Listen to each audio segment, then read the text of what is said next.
Assalamualaikum warahmatullahi wabarakatuh. Perkenalkan, nama saya Nurlaila Hayati dari kelompok 4. Pada video ini, saya dan teman-teman akan menunjukkan bagaimana komunikasi nonverbal berperan dalam interaksi kelompok saat tugas kuliah. Komunikasi nonverbal adalah bagian penting dalam membangun hubungan yang baik antar pribadi.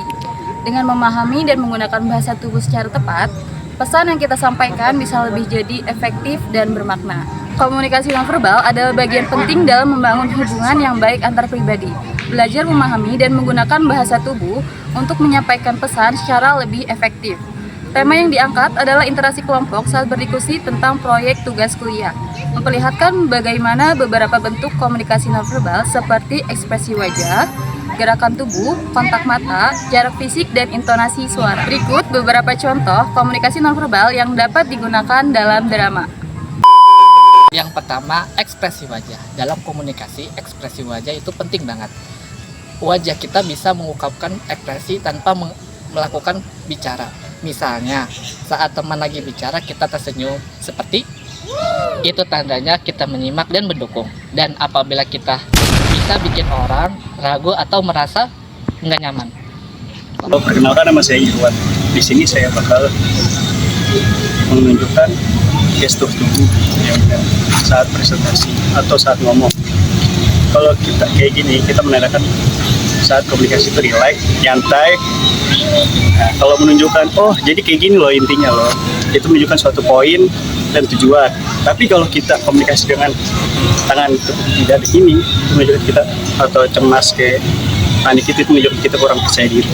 Yang ketiga ada kontak mata. Kontak mata bisa ngasih sinyal kuat dalam komunikasi.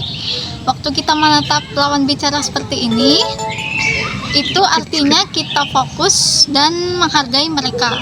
Tapi kalau matanya lari-lari kayak gini, bisa dianggap kita nggak percaya diri atau bahkan nggak tertarik. Yang keempat, ada jarak fisik atau prosemik. Dalam diskusi kelompok, jarak merupakan komunikasi nonverbal. Jika kita berkomunikasi dengan jarak terlalu dekat seperti ini, itu akan membuat orang lain menjadi risih terhadap kita. Tetapi, jika kita berkomunikasi dengan jarak yang terlalu jauh seperti ini, terkesan membuat kita terlihat tidak ingin terlibat. Bagaimana sih jarak yang pas itu? Jarak yang pas itu adalah jarak yang membuat orang lain nyaman dan fokus terhadap kita saat berkomunikasi. Intonasi suara bisa memperjelas maksud kita. Misalnya saat kita semangat, ayo saya bisa bantu bagian risetnya, ayo kita mulai.